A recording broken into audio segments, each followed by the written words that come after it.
4.1 napisali su više od 70 pesama i objavili zajedničku zbirku pod nazivom Zrnca pesništva. Društvo mladih pesnika ima 13 članova.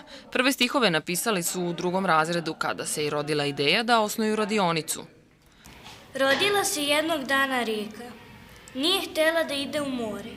Ona tad nije htela da čeka. Htela je u planini i gore. Dolazi jesen kao gorda carica. Donosi ruke pune plodova. Klizi kiša, puževi se bude, životinje jeseni opet sude. Kad uveče sklopim oči, u san meni dođeš ti. Svi spavaju mirnim snom, spavaj dok mesec na nebu bdi. Za svoja ostvarenja su nagrađivani. Sa njima su se družili velikani našeg pesništva i otkrili im po koju tajnu stvaralačkog zanata. Uvek treba imati inspiraciju za to. Ako nema, ja znam, učiteljica nas naučila, ako nemamo inspiraciju za to, kad krenemo da radimo, na primjer, nešto, ako nemamo inspiraciju, uzmemo nešto drugo, pa kad nam dođe, na primjer, neki stih ili tako nešto, onda nastavimo da pišemo. Počasni član ove male, ali odabrane ekipe je njihova učiteljica.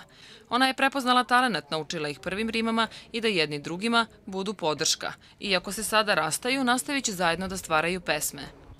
Ima mnogo osjećanja, jer ima tu tema i simpatije i prve ljubavi i članove porodice, namenjene onako baš, što bi rekli, iz dna duše, napisano njihovim jezikom, ali napisano tako da kada i odrasli čitaju pronađu sebe.